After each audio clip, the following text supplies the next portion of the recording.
Olá pessoal, bem-vindos a Magnus Educação. Nosso lema é Aqui se formam os líderes do amanhã.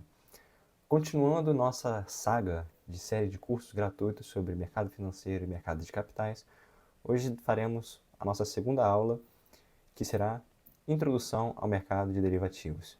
E, como toda aula, eu gosto de colocar uma frase inicial para te dar uma motivação, fazer refletir um pouco. E a frase que me fez refletir nas últimas semanas foi essa daqui, em Filipenses 4, que eu ouvia inclusive num vídeo do Frei Gilson. Não vos inquieteis com nada. Em todas as circunstâncias, apresentai a Deus as vossas preocupações, mediante a oração, as súplicas e a ação de graças. E a paz de Deus, que excede toda inteligência, haverá de guardar vossos corações e vossos pensamentos em Cristo Jesus. Gostei muito dessa frase. Então, aqui é o nosso sumário. A gente vai fazer primeiro uma introdução ao mercado de derivativos, veremos o mercado a termo também, bem rapidamente, o mercado futuro, mercado de opções e swaps. Claro que essa aula, talvez ela seja um pouco maior que a primeira aula, mas eu vou fazer cortes agora, nos próximos vídeos. Claro, quando eu tiver tempo, vou fazer cortes. Mas na introdução a gente vai ver o que é um derivativo, agente de mercado, mercado a termo eu vou passar apenas uma breve introdução de definição. O foco será mais em mercado futuro, mercado de opções. E no mercado de swaps também teremos uma aprofundadinha, assim dizer. Beleza? Então, vamos lá. Introdução e mercado a termo. Primeira coisa é, o que é um derivativo? Quando a gente vai estudar derivativos, eu gosto de pensar que é sempre uma parte achando que algo vai valorizar e outra parte achando que algo vai desvalorizar. Dito isso, não só nos derivativos, mas no mercado financeiro em geral. Quando você compra uma ação, você acha que aquilo ali vai valorizar e outra pessoa acha que aquilo ali vai desvalorizar. Por isso que um compra e um vende. É assim que funciona o capitalismo.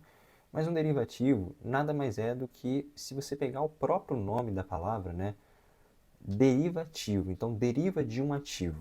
Como assim?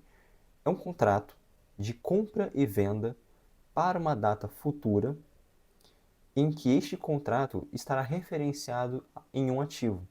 Esse ativo ele é denominado ativo objeto. Então, derivativo nada mais é do que um contrato de transação, compra e venda, para uma data futura, então não é para o momento, que ele está referenciado no ativo objeto. E ele vai ter o quê? Ó, deriva de um ativo objeto. Qual ativo objeto pode ser esse? Pode ser uma moeda, pode ser uma commodity, um índice de ações, uma taxa de juros. A gente verifica muito o uso do derivativo. Pelo menos, né, eu particularmente vejo muito uso do derivativo em commodities e moeda, mas claro, pode ser usado para qualquer uma dessas quatro formas de ativo objeto. Na moeda a gente pode ter o quê? Variação cambial, então mexer com dólar, euro, eu faço um contrato acreditando que o dólar vai subir e outra pessoa acredita que o dólar vai descer, né? A gente pode fazer uma transação de dólares, pode ser uma commodity, né? Milho, café, soja, boi gordo, índice de ações como o Ibovespa, B3, o S&P 500, uma taxa de juros como o DI futuro, né? Referenciado naquele DI futuro, e aquilo que eu falei, alguém acha que o preço vai subir enquanto outra pessoa acha que o preço vai descer. Isso é muito, por mais que seja óbvio, eu acho que isso é um ponto de partida fundamental para a gente compreender os derivativos, né? E até uma curiosidade, eu faço engenharia elétrica, eu vejo muita gente de engenharia agrícola trabalhando, quando vai para o mercado financeiro, trabalhando nessa área de derivativos. Acredito que seja mais por conta das commodities, não sei, estou chutando. Quem for engenheiro agrícola ou estiver se formando, coloque aqui nos comentários que eu vou ficar curioso também em saber. Então, quais são as finalidades de um derivativo? O derivativo ele vai ter quatro finalidades principais. A principal finalidade de um derivativo é uma proteção patrimonial, que a gente também chama como um hedge. Mas a gente tem a proteção patrimonial, ele pode ser usado para especular, pode ser usado para fazer arbitragem, alavancagem. E o que é cada uma dessas coisas? A proteção de riscos, ou hedge, é justamente o quê? Você proteger o seu patrimônio de uma eventual por exemplo, proteger seu patrimônio de uma eventual queda de ações, queda de preço. Então, a gente pode utilizar os derivativos para fazer isso, para resguardar parte do dinheiro, ou quem sabe até mesmo o dinheiro integral, né? A gente vai ver vários exemplos aqui, a gente está numa pincelada inicial. Pode ser usado também para fazer uma especulação. Mas o que é uma especulação? Especulação é justamente você crer que algo vai acontecer. Você não está olhando para os fundamentos. Por exemplo, eu vou dar muito o parâmetro de ações, né? Porque eu não mexo operando commodities. Então, os exemplos serão mais operando ações. Especulação. Eu acho que uma ação vai subir, né? Eu acho que uma ação vai subir e eu não olhei, por exemplo, os fundamentos da empresa, não olhei o fluxo de caixa, não fiz um valuation da empresa. Mas eu acho que ela vai subir, né? Tô meio que apostando, né? O especulador ele faz uma aposta no mercado. Então, eu posso fazer um contrato de derivativos para fixar o preço de compra, né? Para ter o direito, por exemplo, a comprar uma ação a um determinado preço e depois vendê-la a um preço maior. Então, isso é fazer uma especulação. É você crer na alta ou na queda de um ativo, buscando fazer uma aposta, sem olhar para fazer um valuation, uma análise técnica, uma análise fundamentalista em si daquele ativo. Pode ser usado também para fazer uma arbitragem. A arbitragem é justamente você lucrar com as oscilações de preço, as flutuações de preço, né? Buscando atingir o menor risco possível. Ou seja, a gente vai ver os participantes do mercado, mas a arbitragem entra no mercado de derivativos buscando lucrar com o menor risco possível. E uma alavancagem. A alavancagem, né, você se alavancar, é você colocar um patrimônio real líquido, aliás, você colocar um dinheiro, um investimento em um ativo objeto superior ao seu patrimônio real líquido. Então, vamos supor que tem uma casa. São exemplos aqui bem simples, tá? Não estou colocando nada muito técnico, porque é uma aula introdutória, né? O objetivo é apresentar um pouco desse mercado financeiro. Mas, enfim, vamos supor que você vai fazer uma alavancagem. Tem uma casa que custa 500 mil. E você acha, ela está na planta ainda, está na construção, o pessoal imobiliário está vendendo lá na planta, custa 500 mil. Você pode pegar um empréstimo bancário, comprar o imóvel na planta e no dia que ele estiver pronto, valorizado, vamos supor que ele está valendo 1 milhão. Você vende ele por 1 milhão e paga o banco. Isso é fazer uma alavancagem, né? É você obter um dinheiro, um patrimônio, você obter um dinheiro superior ao seu patrimônio real líquido, porque você pegou um empréstimo, certo? Então, os participantes do mercado. O mercado de derivativos, ele vai ter esses 4 participantes. O primeiro é o hedger, que ele é justamente o agente do mercado que busca uma proteção patrimonial, né? Busca garantir que o seu patrimônio não terá perdas significativas. Você tem o especulador, que é justamente o agente do mercado de derivativos, que ele entra para fazer apostas de preço. É importante notar também que sem o especulador, o mercado ele ficaria ilíquido na maior parte do tempo. Ou seja, o mercado de derivativos ele não teria muitas transações na maior parte do tempo. Eu já vou explicar o porquê. A gente também tem o arbitrador, que é como eu falei, agente do mercado de derivativos, que ele entra para lucrar com as oscilações, as flutuações de preço dos ativos objetos, buscando correr o menor risco possível. E também teremos o market maker, que ele vai garantir a liquidez. Então, ele vai fixar preços de compra e venda, e quando ele fixa preço de compra e venda, não é que ele está lá no mercado de derivativos e fala, olha, tal ativo objeto é, sei lá, R$ 200. O preço de compra desse ativo objeto é R$ 200. O preço de venda desse ativo objeto é R$ 150. Não. Quando a gente fala de garantir a liquidez, de fixar um preço, ele fala o seguinte, olha, eu compro determinado ativo por esse preço. Então, esse mouse aqui, eu compro ele por R$ 30. Se você quiser vender para mim por R$ 30, eu vou comprar. Então ele está fixando um preço garantindo a liquidez do mercado. porque pode ser que ninguém queira comprar o mouse a R$ 30, né? Então, aqui é a nossa observação. Sem o especulador, o mercado ficaria ilíquido na maior parte do tempo. Aí você pensa, tá, mas por quê? Pensa só, o hedger. O hedger, ele faz uma proteção patrimonial. Dito isso, o que é uma proteção patrimonial? O mercado ele não está toda hora entrando numa bolha ou, por exemplo, em crise. O mercado ele não está assim, da semana inteira, o ano inteiro. Não é todo dia que você vê uma crise de 29, uma crise de 2008, ou quem sabe uma bolha da IA, né? Se Michael Burry estiver certo. Então, o hedge ele busca proteção patrimonial. Então, ele não faz muitas movimentações. As movimentações dele são para proteção de patrimônio contra eventuais crises, por exemplo, contra eventuais quedas. E, no longo prazo, o mercado ele tende a sempre valorizar. Já o especulador, aliás, eu quero falar mais do especulador no final. O arbitrador, ele lucra sem correr riscos com flutuações de preço.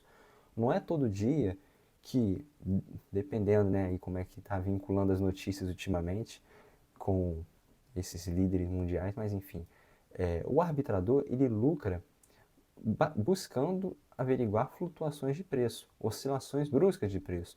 Então não é todo dia que uma ação está aqui, sobe muito lá em cima, desce e vai fazendo isso, né?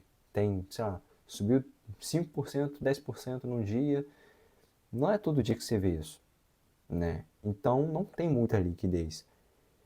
Agora, o market maker ele só está fixando preços de compra e venda. Ele fala, olha, se alguém quiser vender para mim a esse preço, eu compro. Se alguém quiser comprar de mim a esse preço, eu vendo.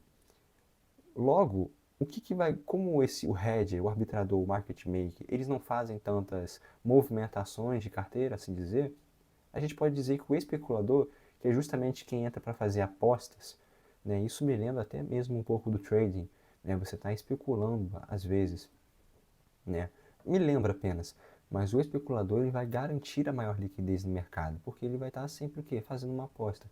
Eu acho que isso vai subir, então eu vou fazer um contrato aqui para ganhar tanto.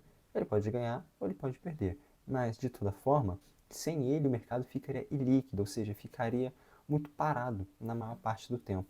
Beleza?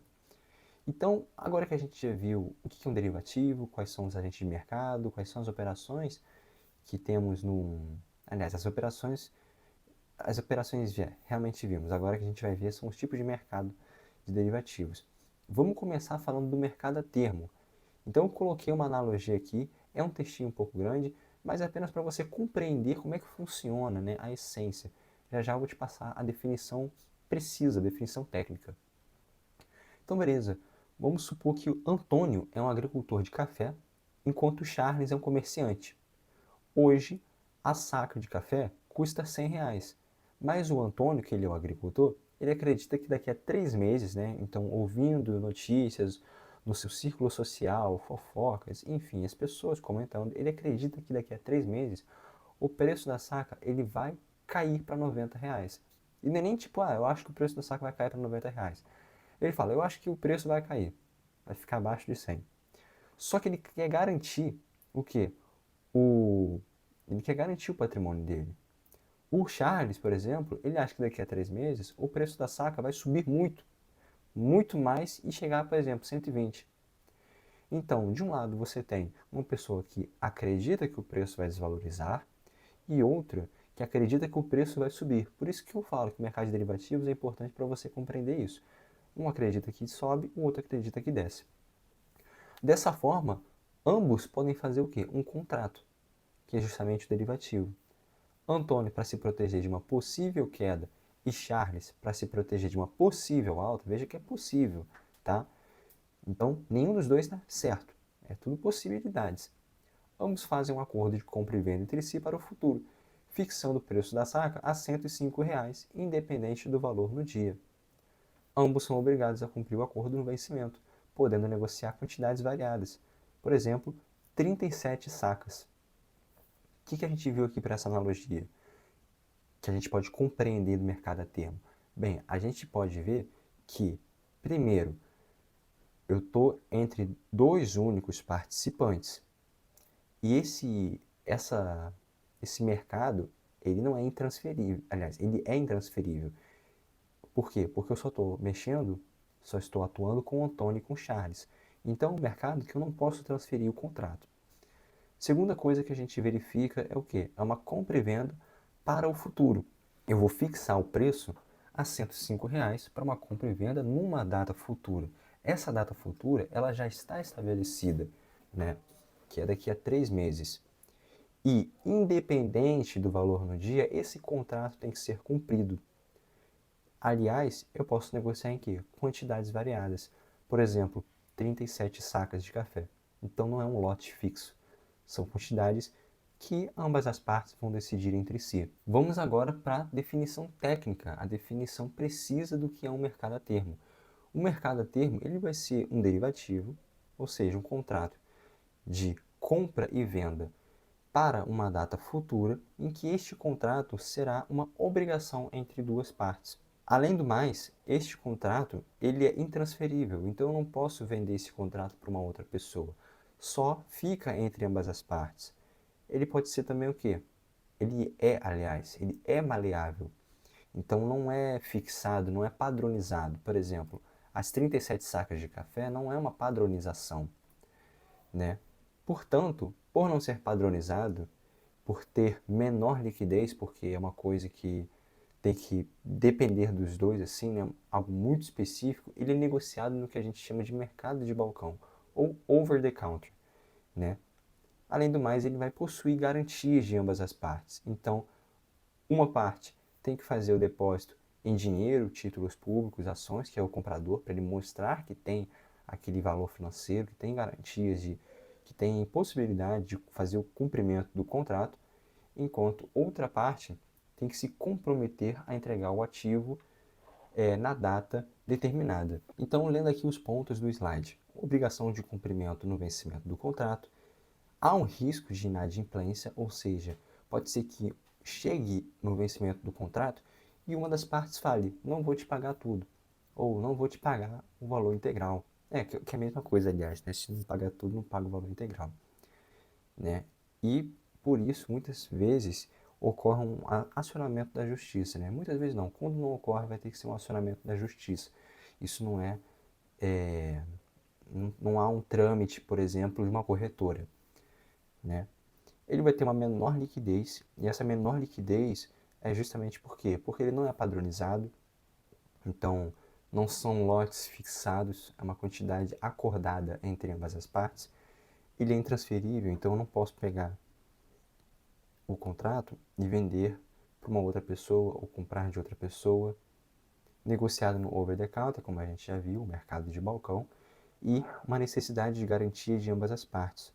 Então, uma pessoa que é o comprador deposita uma ação, um dinheiro, um título público, uma parte do patrimônio dele, enquanto o vendedor ele tem que ser obrigado a vender, a entregar o ativo na data determinada.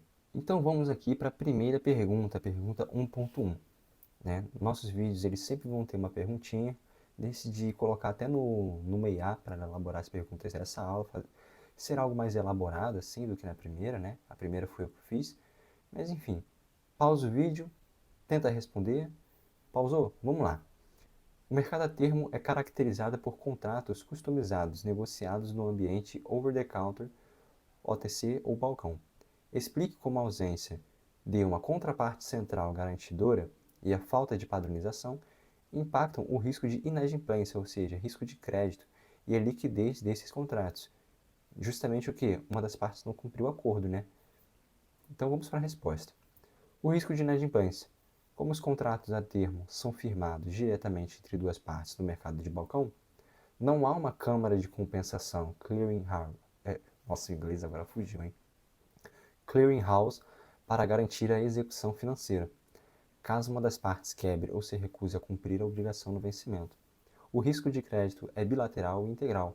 Para mitigá-lo, as partes exigem garantias mútuas diretas, depósitos em dinheiro, ações ou títulos, mas o risco residual de execução jurídica ainda é superior aos de mercados organizados, que vai ser o mercado futuro, opções e swaps, né? Swaps em algumas partes, né?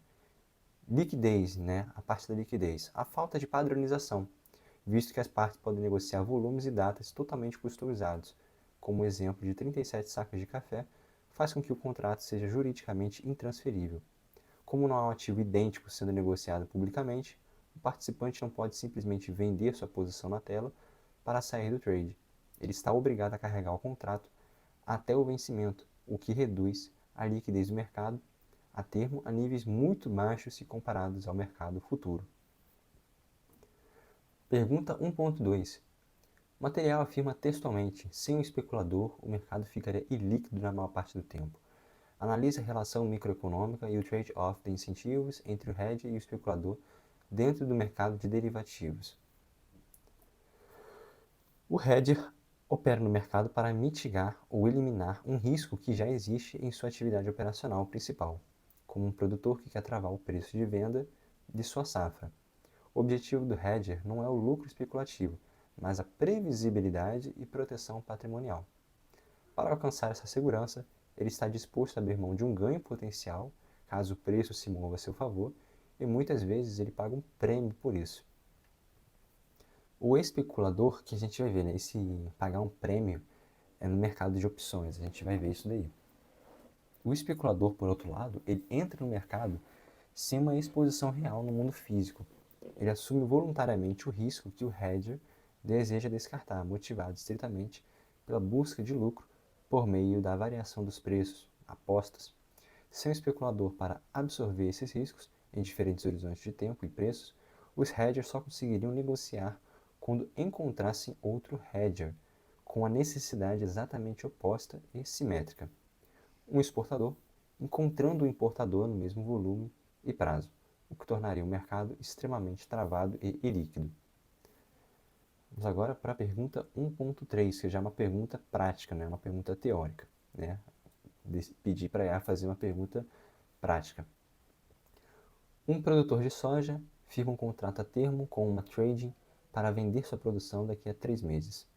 As condições macroeconômicas na data de assinatura do contrato mostram o preço spot da saca a 130, mas as partes fixam o preço a termo em 135, para a entrega de um lote de 1.000 sacas. No dia do vencimento, devido a uma quebra da safra global, o preço da soja no mercado físico disparou para 160. Qual é a obrigação das partes no vencimento? Qual foi o resultado financeiro de oportunidade? Ganho ou perda teórica para o produtor e para o trading? Então, primeiro, a obrigação. No mercado a termo, cumprimento no vencimento é uma obrigação rígida para ambas as partes, independente do preço de mercado no dia. Então, o produtor ele vai ser obrigado a entregar as 1.000 sacas e o trading é obrigado a pagar R$ 135 por cada uma delas.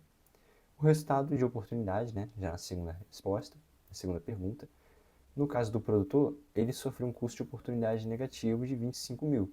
Por quê?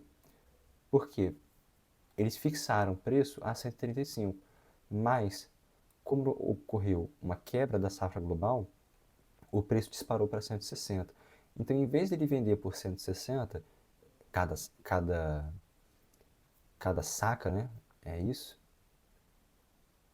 Enfim, em vez de ele vender por 160, ele vai ter que vender por 135. 1.000 sacas, é isso mesmo. Em vez de vender por 160, ele vai ter que vender por 135. Então, ele vai ter um prejuízo, assim dizer, né? Ele poderia vender mais caro, né? Então, se ele não tivesse feito hedge, ele poderia vender sua produção no mercado físico por 160 mil, que é justamente o quê? 1.000 sacas vezes o preço da safra. Mas ele travou o preço, então ele só recebeu 135 mil e ele teve essa perda de 25 mil, né? Perda, assim dizer, né? Na verdade é uma perda, é porque eu digo entre aspas, porque estava 130, mas ele vendeu a 135, então de certa forma ele teve um lucro, só que ele poderia ter um lucro maior.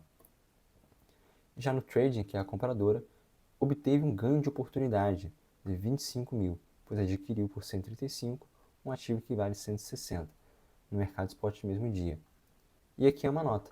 Embora o produtor tenha deixado de ganhar, o contrato cumpriu sua função original do hedge, eliminar a incerteza do preço futuro no momento do plantio. Beleza? Então, aqui a gente termina a nossa primeira parte, a parte de introdução ao derivativos e mercado a termo. Vamos agora para a segunda parte. Mercado futuro. O mercado futuro eu não coloquei nenhuma analogia, porque ele é bem parecido com o mercado a termo. Só que a gente vai ter algumas diferenças. A diferença principal é que no mercado futuro, ele não vai mais ser negociado no mercado de balcão, no OTC. Ele vai ser negociado pela B3. Né? A B3 ela vai atingir como uma intermediária entre ambas as partes. Além do mais, ele é um mercado que é padronizado. Ou seja, eu não posso, por exemplo, 37 sacas de café. Não posso comprar ou vender isso. E vai ter que ser um lote fixo, tipo 100 sacas, 1000 sacas, enfim. Está tudo prescrito no contrato. Né? Então é um mercado padronizado. E além disso, além de ser padronizado, que eu falei, né? E ter esse ajuste diário, não sei se eu falei do ajuste diário, mas enfim, vai ter também um ajuste diário das posições na maioria dos contratos. Mas a gente também tem um pagamento que pode ser feito de forma integral no vencimento do contrato. Né? Então serão dois tipos de liquidação. Só que em 95% dos casos, os contratos no mercado a termo são feitos pelo ajuste diário. A gente já vai ver isso daí. Então, definição técnica. Primeiro que ele vai ser uma obrigação, ainda constitui uma obrigação de compra e venda para uma data futura. Ele tem um ajuste diário das posições de vendedor e comprador, ou seja, se o preço do produto ele está fixado a X e no dia seguinte ele, sei lá, ele sobe R$ 10, então uma das partes vai ganhar R$ 10, a outra das partes vai perder R$ 10 na sua conta de investimento. Justamente porque isso garante a redução, né, a diminuição do risco de inadimplência que existia no mercado a termo. Então o ajuste diário é justamente para isso, reduzir o risco de inadimplência. Ele vai ter uma maior liquidez, por quê? Porque é um contrato padronizado, então não é uma quantidade que depende da aceitação de ambas as partes, sabe? Não é específico demais, ele é padronizado. E além do mais, ele permite a transferibilidade do contrato. Ou seja, se eu não quero mais o contrato, eu posso vender para uma pessoa. Então tem a posição que é comprar vendido e vender comprado, se eu não me engano. Acho que é esse o termo que se fala. É negociado pela B3 e não pelo OTC. E a B3 ela vai ser o quê? Justamente o que a gente viu como clearing house, que é a contraparte central garantidora. Né? Ela que vai garantir a segurança daquele contrato, reduzir o risco de inadimplência pelo ajuste diário e, da mesma forma, também temos uma necessidade de garantia entre ambas as partes. Então a gente vai ver aqui como é que funciona a liquidação no mercado futuro, né? Que está relacionado com o ajuste diário. A liquidação no mercado futuro, você vai ver muitos vídeos falando, só existe, tipo, é um ajuste diário, só tem isso. 95% dos casos é ajuste diário, que é tipo, subiu R$ 10 o ativo, uma pessoa vai perder R$ 10, enquanto a outra vai ganhar R$ 10. Mas, de toda forma, a liquidação no mercado futuro ela se dá de duas maneiras. Ou a liquidação ela pode ser física, que vai garantir o pagamento integral do contrato no prazo de vencimento da data acordada. Isso ocorre, por exemplo, para alguns contratos de café, negociação de café. Ou a maioria dos contratos, que é o que ocorre, é uma liquidação financeira, que é justamente o que? Você pegar a diferença entre a cotação atual e a cotação acordada no contrato e você vai fazer um acréscimo ou um decréscimo da conta investimento do comprador e do vendedor, né? Aí você me fala, pô, Klaus, não entendi ainda como é que funciona esse ajuste diário. Vamos supor, apenas para fins de comparação, que eu vou fazer um contrato com você vamos supor, hoje o dólar está, sei lá, $1 custa R$ 5, beleza? E a gente vai fazer um contrato para daqui a 3 meses na compra de $1. Só $1 para você compreender. Hoje $1 é R$ 5. Amanhã $1 é 5,40. O que significa? Perdão. Amanhã $1 é 5,40. O que significa isso? Significa que uma parte lucrou 40 centavos e outra parte teve seu investimento, seu patrimônio, uma perda de 40 centavos. No outro dia, o dólar está 5,20. Significa o quê? Que agora uma parte teve seu patrimônio acrescido em 20 centavos e a outra parte teve seu patrimônio reduzido em 20 centavos. Isso que é um ajuste diário, é você pegar a cotação no tempo e fazer a diferença com a cotação na data de aquisição. E você pode fazer o quê? Por ter uma liquidação financeira. Você pode vender uma posição comprada, você pode comprar uma posição vendida, né? Justamente isso.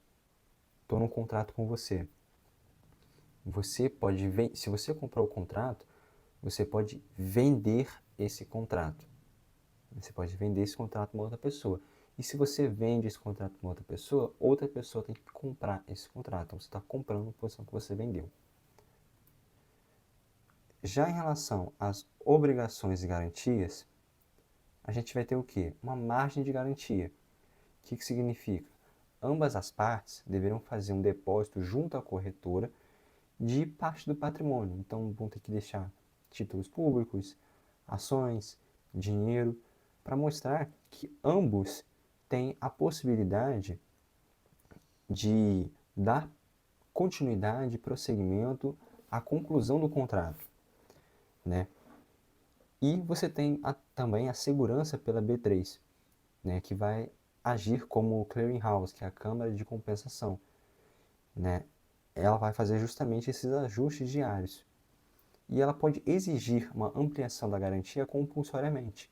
Como assim? Vamos supor que você colocou lá a parte do seu patrimônio como garantia no contrato, e aquilo ali vai fazer o quê? O ajuste diário. Ele vai reduzir o seu patrimônio em X% ou vai aumentar seu patrimônio em X% até a data de vencimento do contrato. Mas vamos supor que o ajuste diário, vamos supor, você colocou 10 mil como patrimônio de garantia. Só que vamos dizer que o ajuste diário naquele dia foi de, por exemplo, 15 mil, supondo. Foi de 15 mil. Opa, você não tem 15 mil como garantia. Então o que a B3 vai falar? Você é obrigado, a B3 vai dizer assim, você é obrigado a colocar mais patrimônio como garantia. Se você não colocar mais patrimônio como garantia, esse contrato ele é acabado, né? Então você é meio que expulso, você perde o contrato. Isso que funciona como exigir uma ampliação de garantia de forma compulsória. E como é que funcionam os códigos de negociação para você entrar no mercado futuro? Os códigos de negociação, eles serão dados por 3 letras, que serão o ticker do ativo, uma letra, as 3 primeiras letras formarão o ticker do ativo, a 4ª letra formará o mês de vencimento e as 2 últimas letras, o ano de vencimento. Então aqui eu coloquei uma tabela mostrando qual é o ativo que a gente tem, o ticker base, a descrição desse ativo, o código dele e o mês de vencimento. Perceba que eu achei isso até muito engraçado quando eu li. O mês de janeiro, fevereiro até dezembro, primeiro que não está em ordem alfabética, né? Aliás, está em ordem alfabética, só não está em ordem consecutivamente crescente, se é que consecutivamente alfabética, se é que pode dizer. Porque, por exemplo, janeiro é F, fevereiro é G, H, cadê o I? Não tem I, é J. K, L, cadê o L? Não tem, é M. M, N, O, P, não tem. Vai para o Q. R, S, T, não tem. Vai para o U. Aqui eu botei até errado, né? Eu botei membro. Erro meu. Vai ficar assim agora. U, né? V, W, não tem W. X, Y, não tem Y, vai para o Z. Então, como é que a gente vai compreender o código de negociação? Aqui eu tenho um exemplo. DOLG27, quando você vê isso. As três primeiras letras representam o ticker base. Então, o DOL, a gente vê aqui, opa, ativo, dólar cheio. O que eu estou negociando? É um futuro de dólar comercial. G, opa, é o mês de vencimento. Mês de vencimento, fevereiro. 27 é o quê? É o ano de vencimento. Então é 2027. Então ele vai fazer o quê? Um contrato de dólar cheio com vencimento em fevereiro de 2027. Mini contratos e ajustes diários. Mini contratos são nada mais do que os contratos, só que em versão reduzida. Eles foram criados, se não me engano, em 2001, para garantir o acesso a pequenos investidores ao mercado, ao mercado futuro. Só que na prática qualquer um usa. Não precisa só ser o pequeno investidor. Qualquer um pode usar um mini contrato. Mas ele foi criado com o foco no pequeno investidor. Ele constitui o quê? Uma versão reduzida do contrato padrão. Porque o contrato padrão, às vezes, ele é muito caro. O pequeno investidor não consegue comprar um contrato padrão. Então ele compra o quê? Um mini contrato. Alguns deles são reduzidos a quê? 1/5, que é 20%, do contrato cheio. Mas isso é variável, isso é variado, aliás. E os principais negociados é o contrato do dólar americano e do Ibovespa B3. Mas aqui a gente tem o futuro de dólar padrão, que o código dele, a gente tem o código, tamanho, lote padrão, ajuste, base, vencimento, e o mini contrato de dólar, que perceba que o código do futuro de dólar padrão é DOL, enquanto do mini contrato é WDO. O tamanho do contrato padrão é 50 mil dólares. O do mini contrato é 10 mil. O lote padrão são 5 contratos. O mini contrato é um contrato, que corresponde a 1/5 ou 20%. O ajuste é de R$ 50, né? Aqui o ajuste é de R$ 10. A base é de $1.000, aqui também, vencimento mesmo, né? Então mini contratos nada mais é do que um contrato reduzido do contrato padrão. E a gente tem o ajuste diário. Como é que a gente vai calcular o ajuste diário? Lembra o exemplo do dólar que eu falei? Que, poxa, hoje é $1. Nossa, acho que eu tinha dito que R$ 1 são $5, não sei agora. Mas, ok, vamos supor que... Confundi tudo aqui. Vamos supor, então, que R$ 5 seja $1. Era isso que eu queria falar. R$ 5 seja $1, né? Se aumenta ou varia o preço do dólar, aquilo ali vai para minha conta ou sai da minha conta, dependendo da posição que eu estou naquele contrato. Por quê? É justamente o ajuste diário. E ele é calculado da seguinte forma. O ajuste diário, que é o AJ, ele é a cotação do contrato, num tempo T qualquer, menos a cotação na data de aquisição, vezes o tamanho daquele contrato, vezes o número de contratos. Né? Porque no exemplo do dólar, a gente estava mexendo o quê? Com um único dólar. Mas vamos supor que o dólar...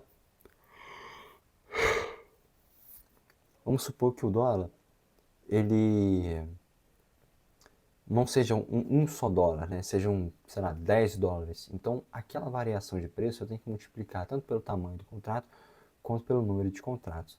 Então, ele é dado por essa fórmula daqui. Novamente, vamos agora à seção de perguntas e respostas. Então, eu vou colocar a pergunta na tela, pausa o vídeo, tenta responder. O mercado futuro resolve o risco de inadimplência do mercado a termo por meio de dois mecanismos centrais: a atuação da bolsa como contraparte central garantidora e o ajuste diário. Explique como o mecanismo do ajuste diário funciona logicamente para neutralizar o risco de crédito ao longo da vida do contrato. Resposta: no mercado a termo, os ganhos e perdas acumulam-se silenciosamente até o dia do vencimento, criando um incentivo perverso para que a parte perdedora dê um calote caso a variação do preço seja brutal, que é justamente o que? Risco de inadimplência. O mercado futuro neutraliza essa dinâmica ao zerar e liquidar o contrato financeiramente todos os dias, através do ajuste diário. No final de cada sessão, a bolsa, cada sessão é cada dia que ele fala, a bolsa calcula o preço médio do fechamento do contrato. A parte que perdeu tem o valor exato debitado de sua conta, usando a margem de garantia, se necessário, e esse valor é acreditado imediatamente na conta da parte ganhadora. Desse modo, o ganho ou a perda não acumula para o vencimento. Todo dia o risco de crédito é resetado a zero, pois as perdas são pagas em base diária de 24 horas. Por isso que ambas as partes têm que colocar a garantia. No mercado a termo era só o quê? Uma parte coloca uma garantia, né? E a outra parte vai ter que dar um jeito de cumprir sua obrigação, né? De vender. Diferencia os conceitos de liquidação física e liquidação financeira no encerramento de posições no mercado futuro, explicitando qual delas é mais comum e por qual motivo estratégico de mercado. Vamos à resposta? Então, liquidação física ocorre quando, no vencimento do contrato, o vendedor deve entregar fisicamente a mercadoria real. Exemplo, descarregar os caminhões de boi gordo ou milho nos armazéns credenciados pela bolsa. E o comprador deve pagar o valor integral estipulado. Já na liquidação financeira, não há entrega do ativo físico. Liquida-se apenas a diferença financeira entre o preço em que o investidor abriu a posição e o preço de fechamento do contrato, realizando uma operação inversa na bolsa antes do vencimento. Quem estava comprado efetua uma venda e quem estava vendido efetua uma compra. A predominância qual? Liquidação financeira é a mais comum.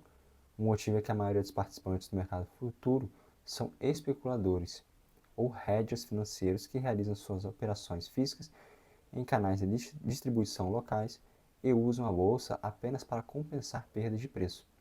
A liquidação física exige custos pesados de logística, transporte, armazenagem e classificação de qualidade, o que afastaria a liquidez do mercado. Aqui vamos para a pergunta 2.3. Um investidor pessoa física decide operar mini contratos de dólar comercial na B3. Aí coloca o ticker WDO.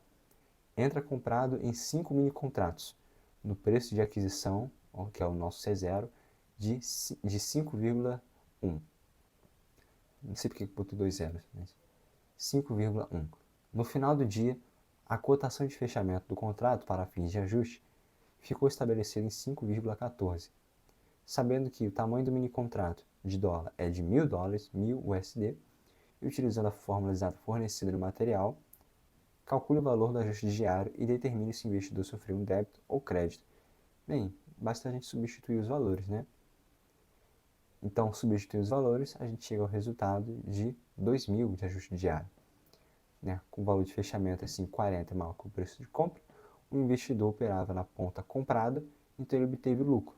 Né? Ele comprou aquele mini contrato, o dólar subiu, ele obteve lucro e vai receber um crédito de 2.000 em sua conta corrente na corretora no dia seguinte. Vamos agora iniciar o mercado de opções. Então, vamos começar por uma analogia. Vamos supor que você quer comprar uma casa, né, um apartamento, e esse apartamento está valendo R$500 mil. Né? Só que você não tem o dinheiro no momento, mas você vai comprar o direito de adquirir esse apartamento a R$500 mil daqui a 3 meses. Mas para isso você tem que pagar R$10 mil hoje ao vendedor. Vamos supor que daqui a 3 meses, esse apartamento que antes valia R$500 mil, ele se valorize. Se ele se valorizar, você pode exercer o seu direito de compra, comprando ele por R$500 mil, né? E ficando agora com um apartamento de 700 mil, pagando no total 510 mil. Você pagou R$10 mil, que era para ter o direito, e mais 500 mil, que era o preço do apartamento pelo qual você pagou o direito. Mas pode ser também que esse apartamento agora sofra uma desvalorização no bairro local e ele valha 300 mil. O que você faz? Você pode optar por não exercer seu direito de compra. Então, você opta por não exercer o direito de comprar o apartamento a 500 mil, já que você pode pagar 300 mil no apartamento, né? Então, se você quiser, ou nem pagar nada, né? Dependendo.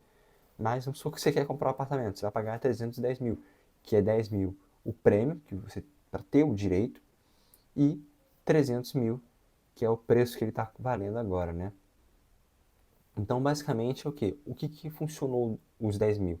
Os 10 mil funcionaram como um tipo de sinal, de falar, olha, reserve isso daí para mim, independente do preço que está. E aí eu vou ver no futuro se eu vou querer comprar ou se eu não vou querer comprar, né? E independente, o dono do imóvel ele vai ter a obrigação de cumprir o acordo se você desejar exercer seu direito de compra. Essa é uma analogia do mercado de opções. Mas vamos agora para a definição precisa. O mercado de opções nada mais é do que um derivativo, ou seja, contrato de compra e venda para uma data futura, no qual ele vai fornecer direitos a uma pessoa e obrigações a outra pessoa. A pessoa que receberá direitos, seja direitos de compra ou direitos de venda para uma data futura, a gente vai chamar de titular, enquanto a pessoa que terá uma obrigação de, respectivamente, venda ou compra na data futura, a gente vai chamar de lançador, né? E tanto o titular como o lançador, eles vão fazer acordos com base no que? O titular deverá pagar um prêmio ao lançador, que é chamado prêmio do titular, para ter acesso ao preço do ativo, que a gente chama de preço de exercício, ou strike, né? Então, na data futura, ele vai ter direito a comprar o ativo ou a vender o ativo àquele preço de exercício. E a gente vai ter dois tipos de opções. A gente vai ter uma opção americana, que é quando esse contrato ele é válido até uma determinada data. Então, por exemplo, hoje é dia 14 de junho.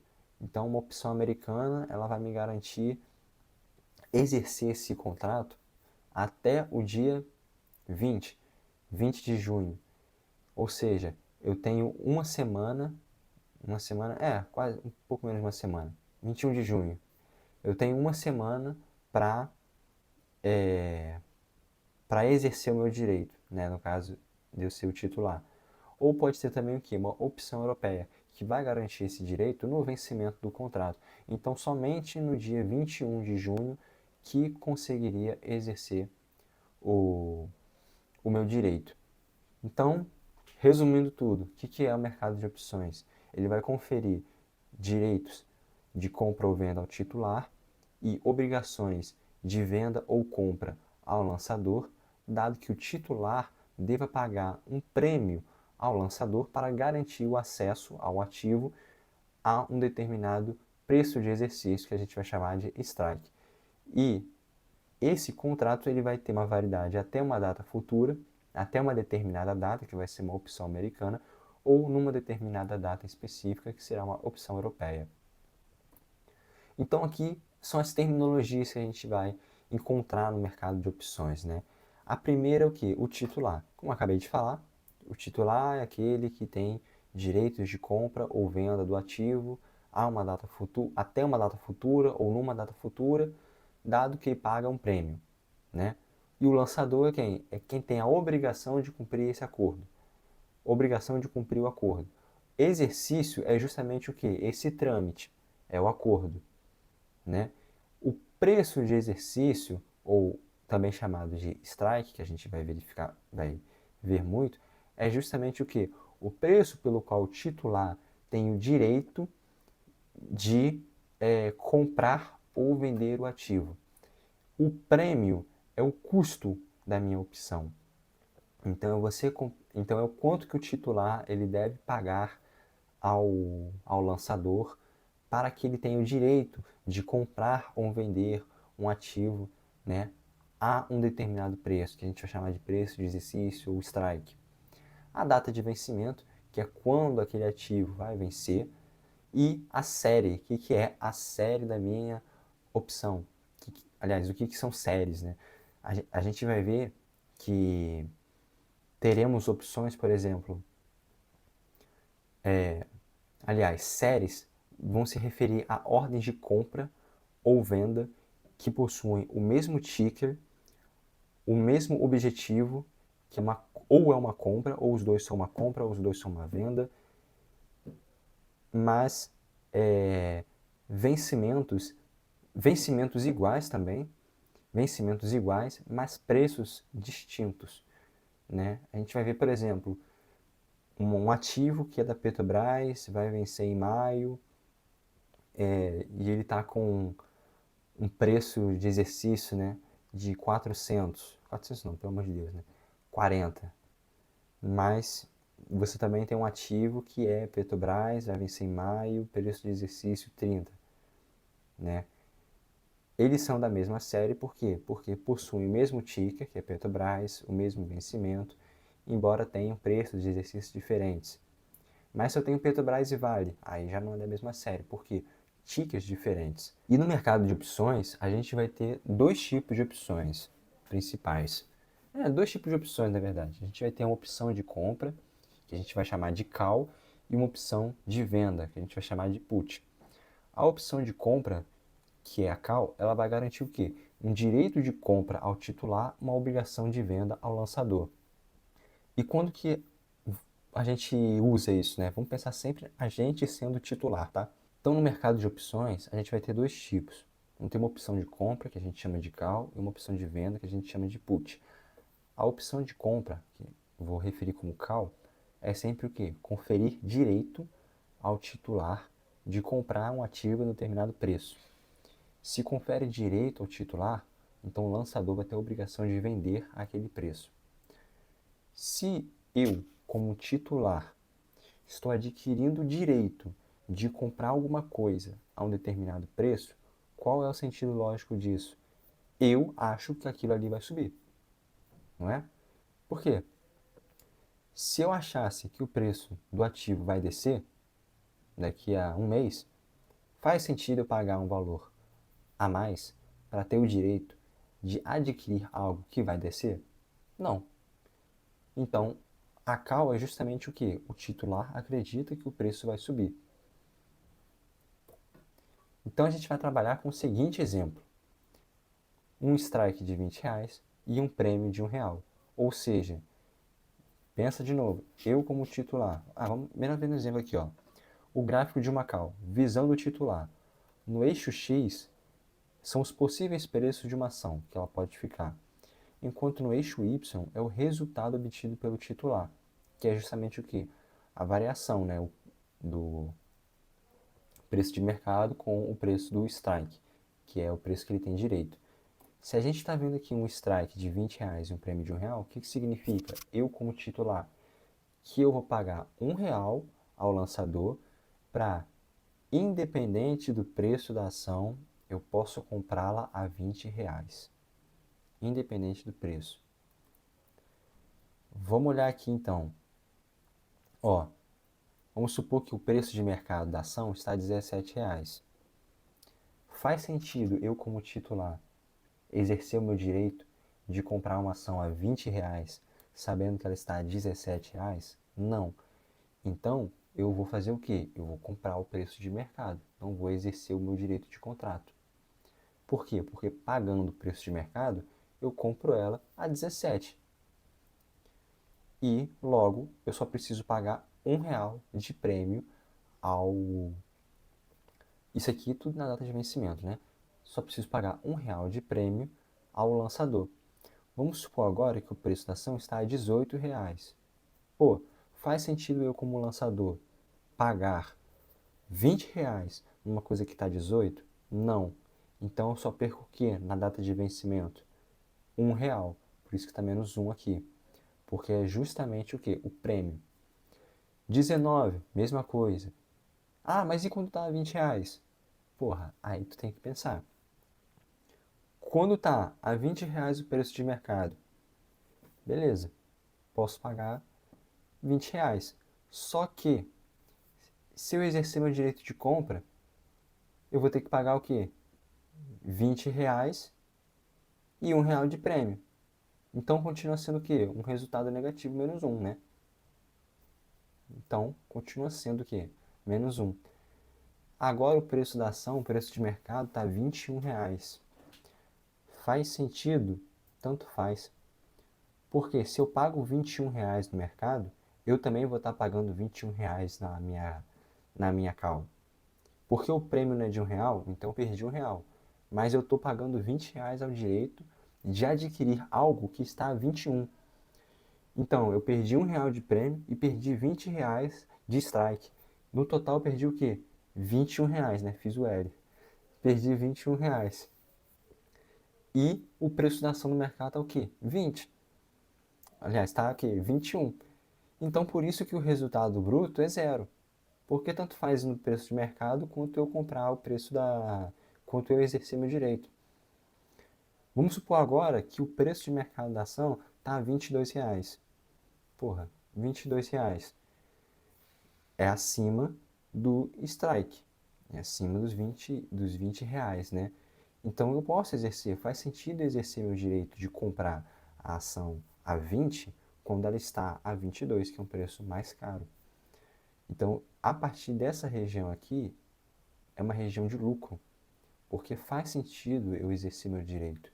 Enquanto nessa região é a região de prêmio, porque não faz sentido exercer o direito quando a ação está mais barata. Portanto, quando a ação está R$ 22, beleza, eu vou pagar o quê? 21, que é o lucro, que é o prêmio, mais o preço de strike.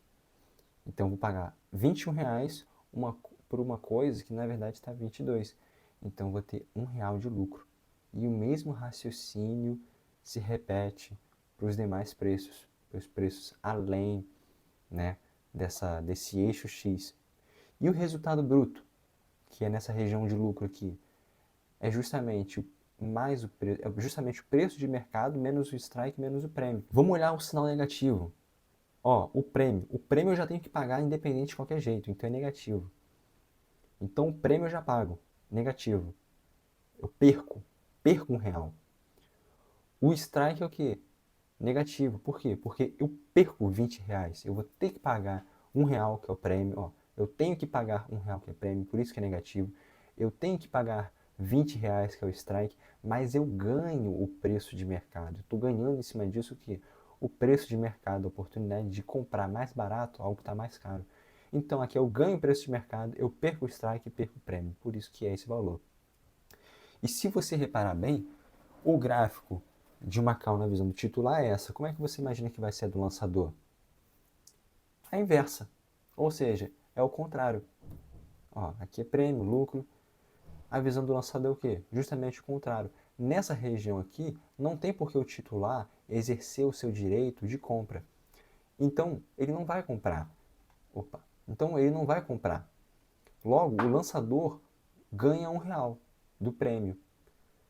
Nessa região em diante, faz todo sentido o titular exercer seu direito de compra. Então, o que acontece? O lançador ele começa a perder. Por quê? Porque ele vai ter que vender mais barato algo que ele poderia vender mais caro. O lançador ele vai ter que vender a R$ 20 algo que ele poderia estar vendendo por 22, né? Então, o gráfico é o que? É justamente o inverso do gráfico do titular. E por ser o inverso do gráfico do titular, né, qual o resultado bruto? Né? É justamente você trocar os sinais. Perceba que aqui é o quê? É mais, menos, menos.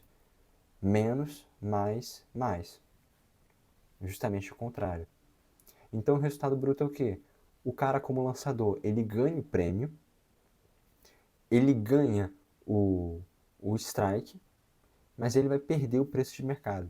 Ou seja, ele ganha R$ 1 de prêmio, ele ganha os R$ 20, porque ele vai ter que vender a R$ 20, só que ele vai perder a oportunidade de vender aquilo ao preço de mercado. Então, por isso que é um menos.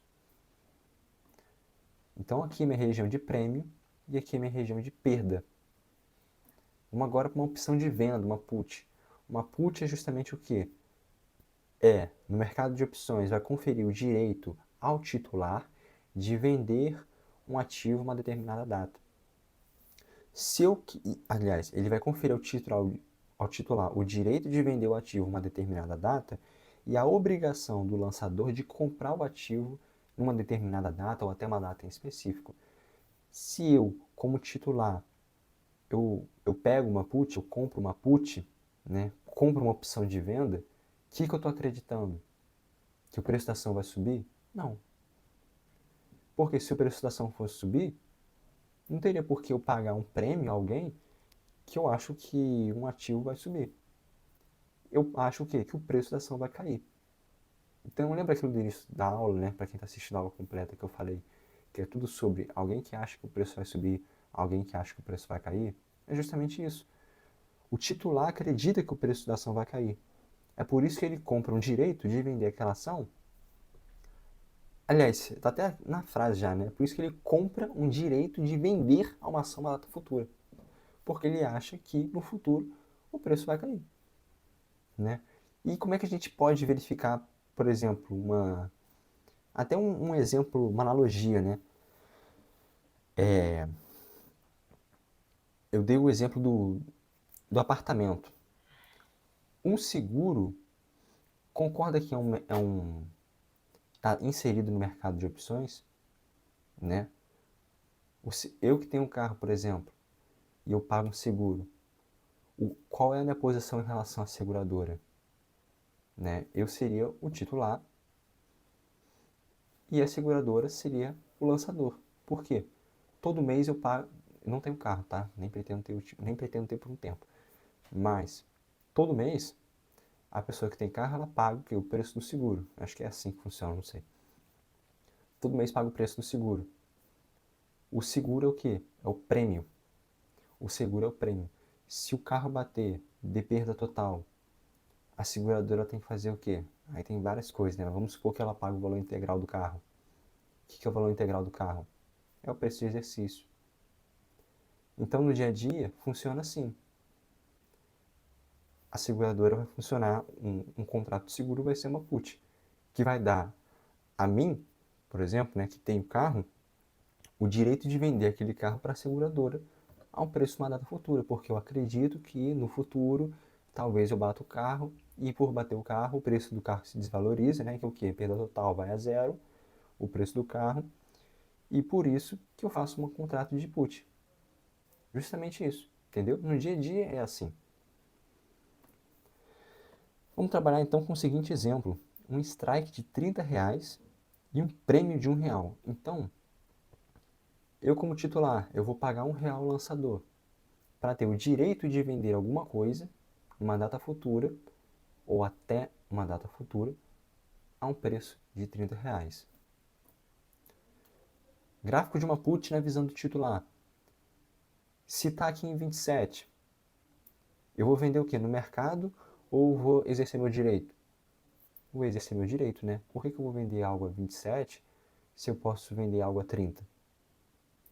Então eu começo ganhando. Ganhando quanto? Aqui eu não botei, né? Esqueci de botar aqui no eixo Y.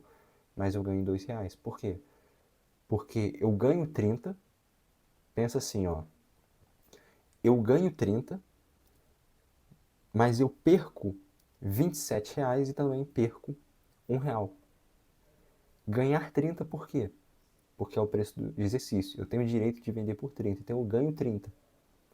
Mas eu perco 27. Por que perco 27? Porque eu perco o direito de vender por R$ 27.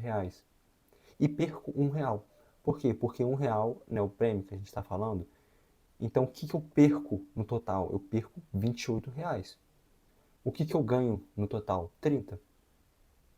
Eu ganho 30, perco 28, é um saldo de quê? R$ 2. Que seria o 2, né? Mesma coisa por 28. Tá, R$ 28. Faz sentido exercer o direito? Não. Posso vender a 30? Então, eu lucro R$ 1. Se tá a 29, tanto faz. Tanto faz exercer meu direito ou não. Por quê?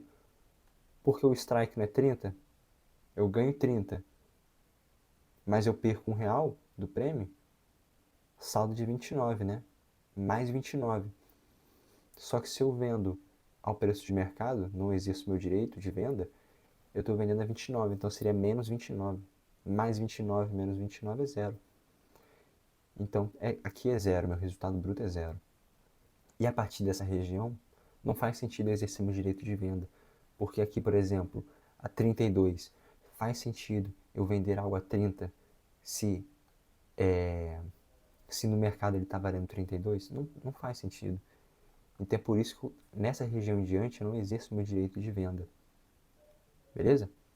Então o resultado bruto é justamente o quê? Menos o prêmio. Por que menos o prêmio? Porque eu tenho que pagar o prêmio. eu pago R$ 1, mais o strike, por quê? Porque isso aqui é em relação a essa região, tá? Mais o strike, por quê? Porque eu vou ganhar os R$ 30 menos o preço de mercado, porque eu vou perder a oportunidade de vender a um preço mais barato, né, que eu não faria isso. Então, por isso que é menos o preço de mercado. E se você for atento no que a gente está passando, você vai ver que o gráfico de uma put na visão do lançador é justamente o que? A inversa. Região de lucro, prêmio, no lançador é justamente a inversa. Por quê? Nessa região aqui para o lançador, pensando no titular, essa região aqui do titular, né, abaixo daqui, de 29 para cá, seria uma região do titular que faria sentido ele exercer o direito de venda. Se o titular exerce o direito de venda, o lançador tem que comprar. Então o lançador, no caso, ele estaria comprando a R$ 30, algo que no mercado, por exemplo, vale 27. Então ele estaria perdendo, né? Ele estaria negativado. Então essa aqui é uma região de perda para o lançador. Só que aqui é uma região de ganho para o lançador. Por quê? Porque ele vai ganhar o prêmio de R$ 1. Já que o titular, ele não vai querer vender a 30 algo que está a 31. Então é por isso que ele não vai exercer o seu direito de venda. E qual é o resultado bruto? É mais o prêmio, o sinal positivo indica que ele recebe um prêmio, menos o strike, porque ele vai ter que vender, perde R$ 30. Aliás, é uma put, né? Então o lançador ele vai comprar. É mais o prêmio, porque ele já recebe prêmio.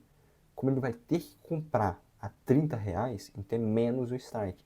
Ele vai ter que, dar R$ 30 pro cara. E mais o preço de mercado. Por quê? Porque, embora ele tenha que dar R$ 30 pro cara, ele está perdendo o quê? A oportunidade de comprar o preço de mercado. Né? Então, qual é a conclusão que a gente chega? Que os gráficos do titular e do lançador são espelhados. Um corresponde à função inversa do outro. E que o resultado bruto do titular é menos o resultado bruto do lançador. Qual o código de negociação no mercado de opções? É formado por os 4 tickers iniciais. As 4 letras iniciais vão corresponder ao ticker do ativo.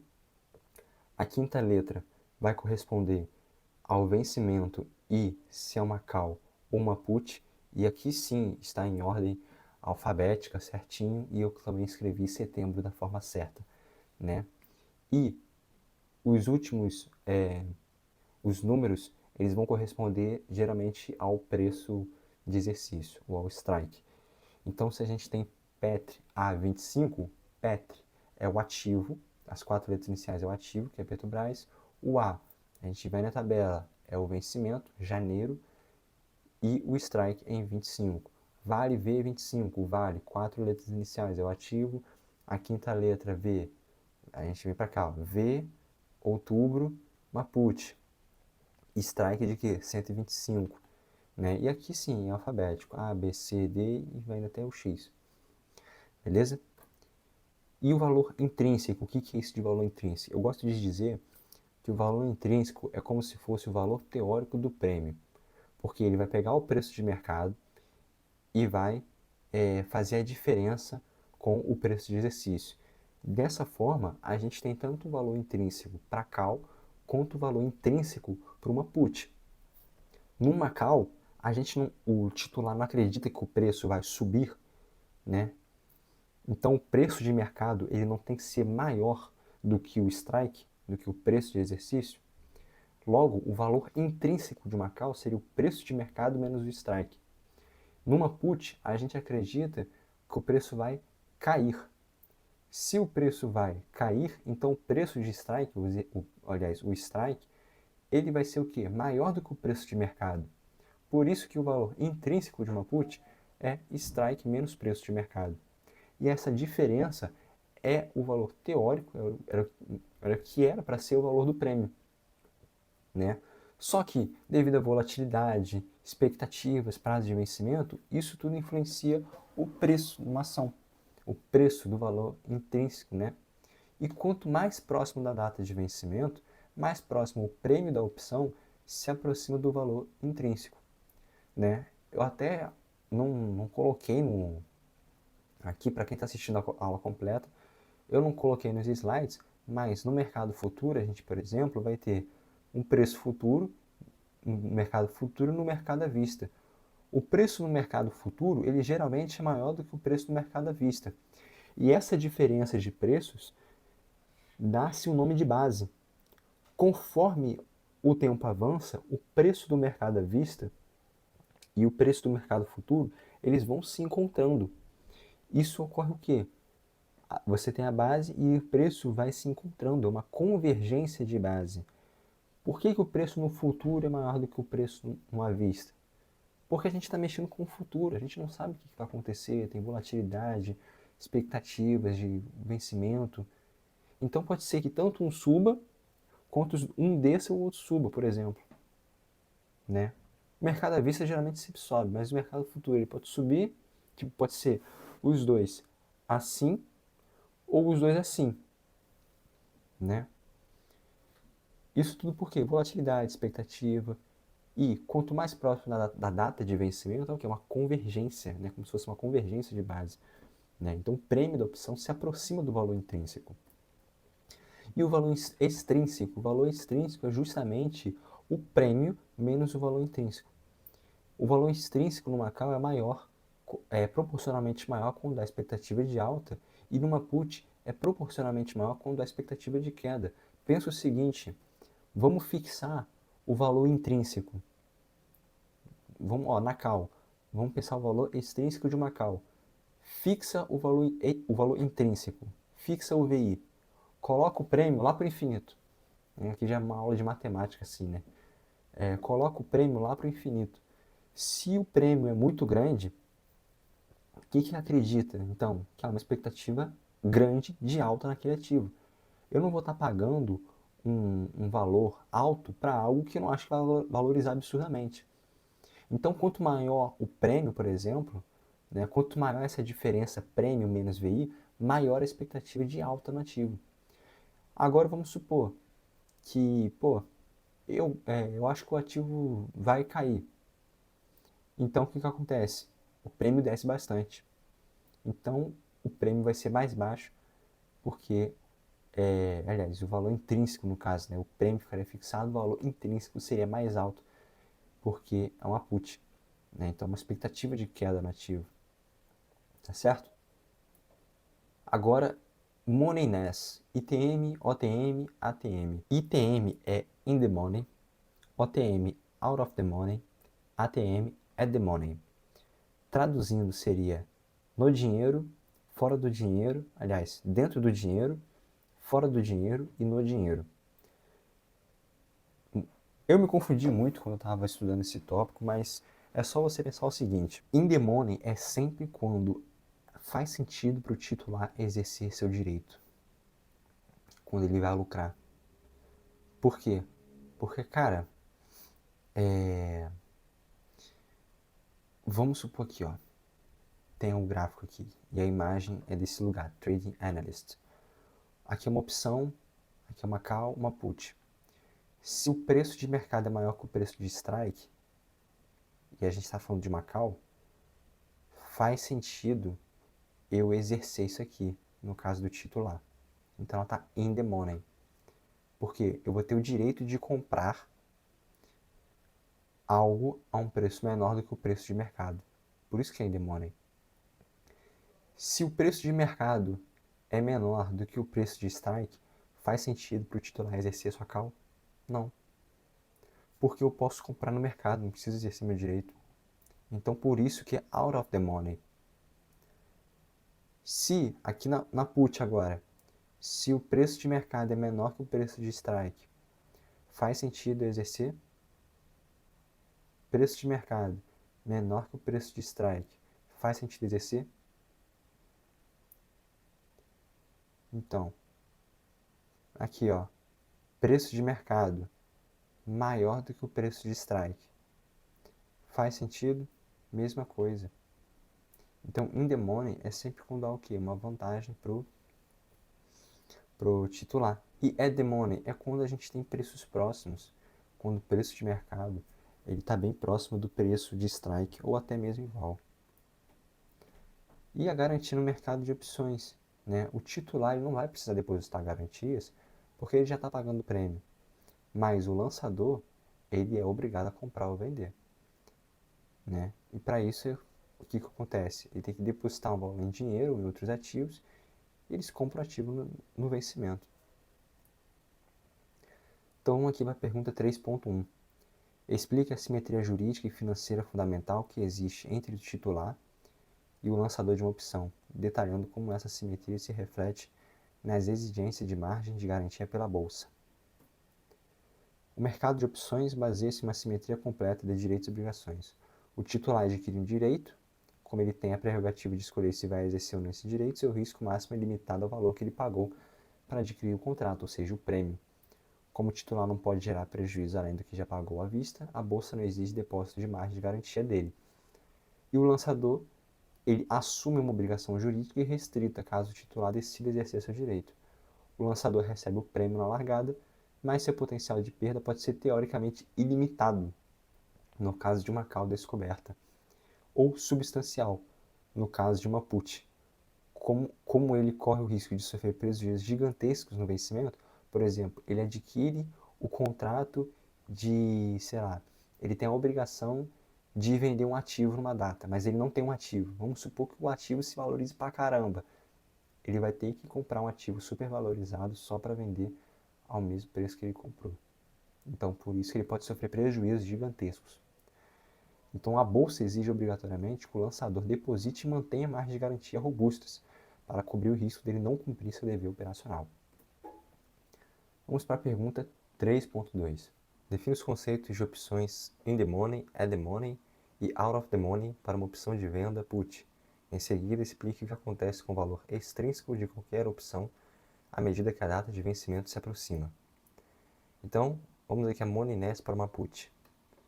ITM, dentro do dinheiro, ocorre quando o preço de mercado da ação está abaixo do preço de exercício. Há vantagem em exercer, pois o titular pode vender o ativo por um preço maior do que ele vale na bolsa, como eu tinha dito, né? A vantagem para o titular. At the money ocorre quando o preço de mercado da ação está igual ou muito próximo ao strike, né? E out of the money quando o preço de mercado da ação está acima do strike. Não há qualquer vantagem em exercer o direito de vender a um preço menor do que a cotação aberta no mercado. E o comportamento do valor extrínseco, né? Lembrando que o valor extrínseco é o prêmio menos o valor intrínseco, independente se é uma call ou uma put, né? O prêmio de uma opção é a soma do valor intrínseco com o valor extrínseco, né? O valor extrínseco representa o componente tempo, volatilidade e incerteza. À medida que a data de vencimento se aproxima, a incerteza diminui e o tempo restante se reduz a zero. Esse fenômeno causa o derretimento do valor extrínseco, conhecido como efeito time decay ou decaimento temporal, no dia do vencimento. O valor extrínseco é exatamente zero e o prêmio da opção será composto estritamente pelo seu valor intrínseco. E aqui pergunta 3.3, já pergunta técnica. Considere o investidor que comprou uma opção de compra da Petrobras de série de janeiro com o ticker Petra25, né? Lembrando, né? 4 tickers, os 4 letras iniciais é o ticker do ativo, a quinta letra é o mês de vencimento e também vai dizer se é uma call, se é uma put, né? A gente sabe que começa pela call, então é a call em janeiro e 25 é o preço de strike, né? R$ 25. O investidor pagou um prêmio de 1,50 por opção. Se no dia do vencimento a ação da Petrobras estiver cotada a 22, qual será o comportamento do titular, o valor de tela da opção e o resultado financeiro líquido do investidor? Então, cenário R$ 22, comportamento 22 está abaixo do strike, então out of the money, não tem sentido para o titular exercer seu direito. O valor da tela, a opção perde todo o valor e vira pó. Então, R$ 0 e o resultado líquido, o investidor paga somente o prêmio, porque ele não exerceu o seu direito, né? Então, o seu resultado líquido é de menos 1,50 por opção. Segunda pergunta é, se no dia do vencimento a ação estiver cotada a 30, qual será o resultado financeiro líquido por opção? Né? Utilize a fórmula do resultado do titular da call fornecida nos gráficos do material, né? Que é resultado igual a preço de mercado menos strike menos o prêmio.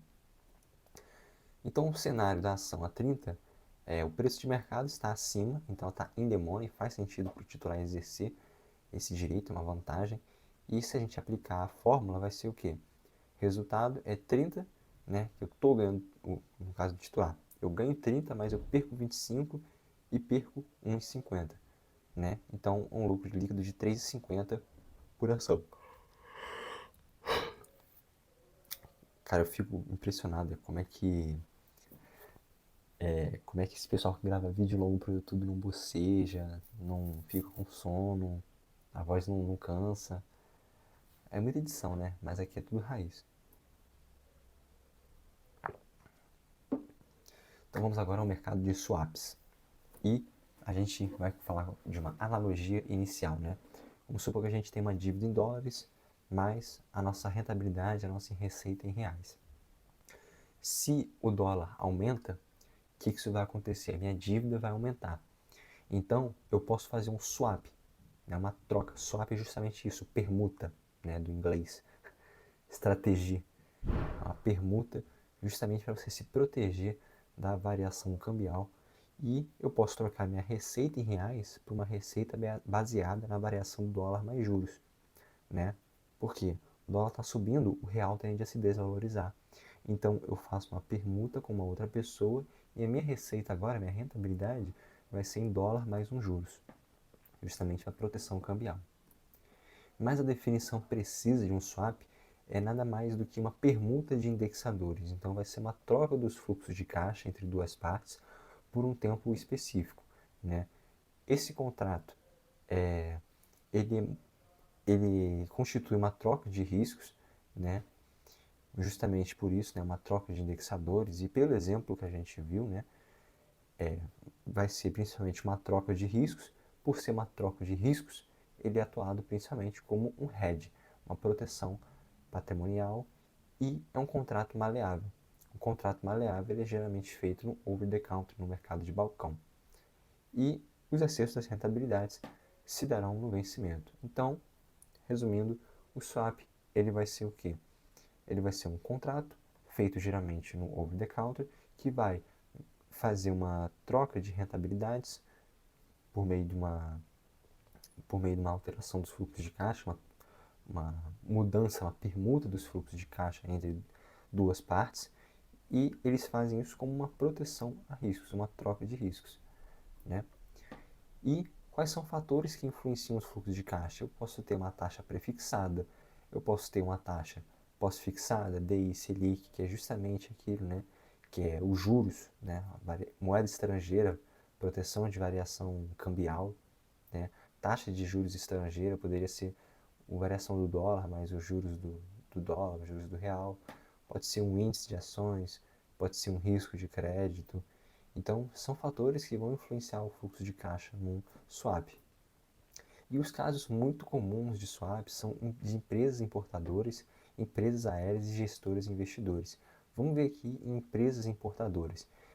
A empresa importadora, ela pode ter o quê? Ela pode ter uma receita em dólares ou uma dívida em dólares. Se ela tem uma receita em dólar, e vamos supor que o dólar venha a cair, ela pode fazer um swap para trocar a rentabilidade em dólar dela por uma rentabilidade em reais, mais alguns juros, né?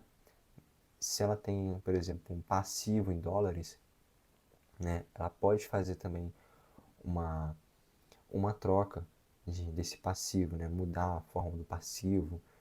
Tem também de empresas aéreas, que é justamente o que? Proteção da variação cambial, proteção do preço do petróleo. Então, ocorre também a utilização de swaps, para que você não tenha uma elevação de custos em companhias aéreas, por exemplo. Gestores e investidores, que é o que? O mercado de ações, você pode mudar o índice de ações que está relacionado.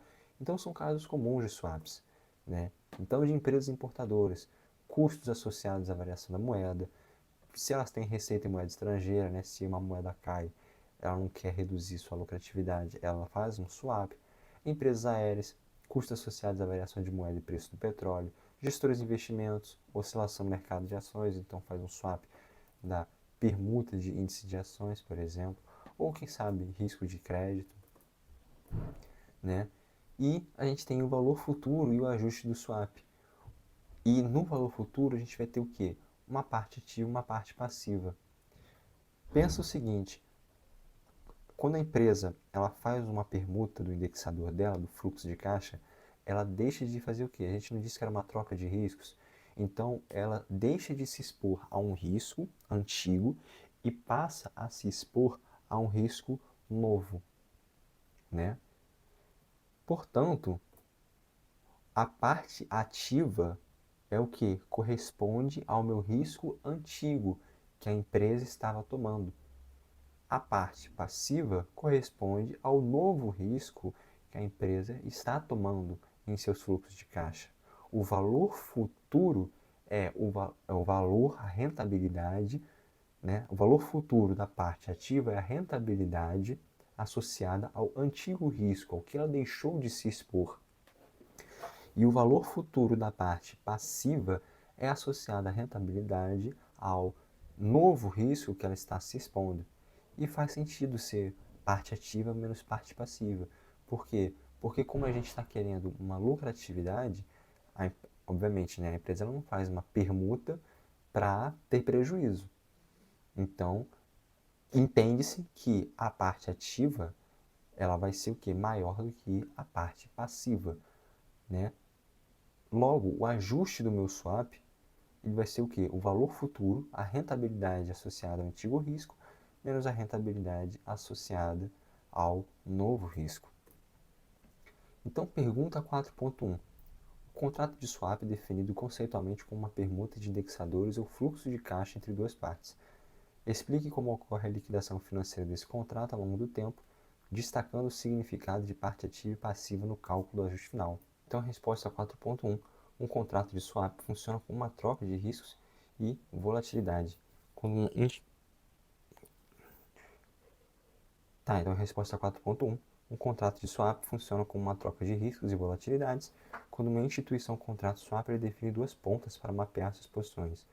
Parte ativa, indexador que a empresa passará a receber, e parte passiva, indexador, risco que a empresa deverá pagar. Diferente do mercado futuro, onde ocorrem ajustes diários nas contas, o swap tradicional acumula a rentabilidade das duas pontas até a data específica, acordadas ou até o vencimento, no momento da liquidação.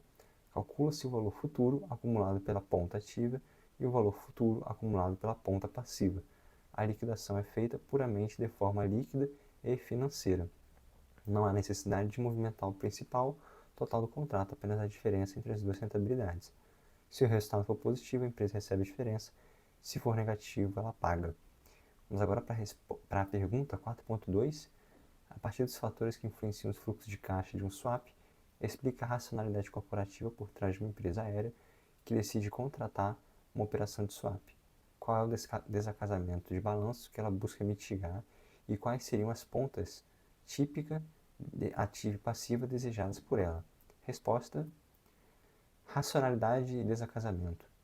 Uma empresa aérea possui uma estrutura de balanço altamente vulnerável a riscos exógenos. A maior parte de suas receitas ocorre na moeda local.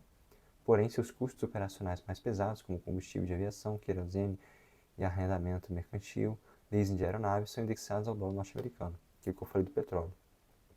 E a cotação internacional do petróleo. Se o dólar petróleo dispararem, os custos da empresa explodem, sem que ela consiga repassar esse aumento imediatamente nas passagens, gerando um severo desacasamento cambial e de insumos.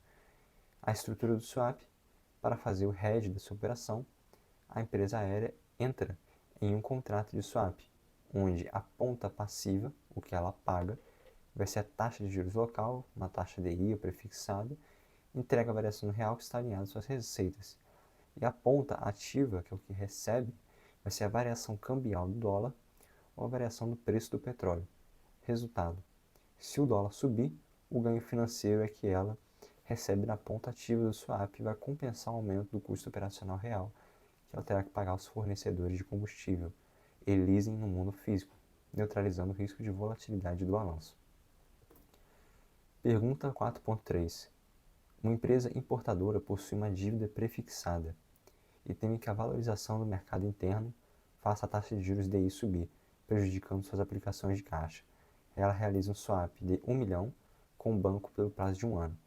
A estrutura define a parte ativa que a empresa recebe, taxa pós-fixada DI, e a ponta passiva que a empresa paga, taxa prefixada estável, acordada em 10% ao ano.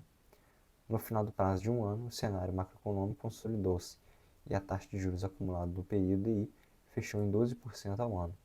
Utilizando o princípio de ajuste de swap apresentado, determine o valor financeiro do ajuste e se a empresa importadora receberá ou pagará esse saldo. Então, resolução, a gente calcula o valor futuro gerado pelas duas rentabilidades, o valor futuro da parte ativa, né, é a rentabilidade recebida pelo DI de 12%, então vai ser 1.000 vezes 1 mais 0,12, né, porque o período de juros foi 12% ao ano, e o valor futuro da parte passiva seria a rentabilidade paga pela taxa de 10%.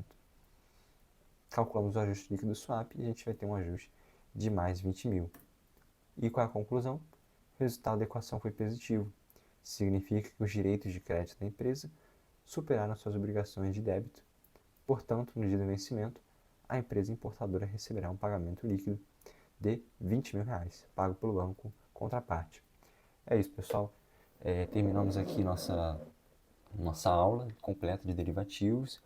Eu, novamente, né, eu sou apenas um entusiasta da área, sou um estudante, não tenho formação na área. Tudo que eu passo aqui para vocês é o que eu li nos livros, bibliografias, eu vou deixar aqui na descrição, o que eu vejo em vídeos, e eu acho que isso aqui é uma forma de eu colaborar um pouco com a sociedade, com tudo que ela contribui para mim, entendeu? Então, até a próxima aula, pessoal. Bem-vindos a Magnus e aqui formamos os líderes da manhã.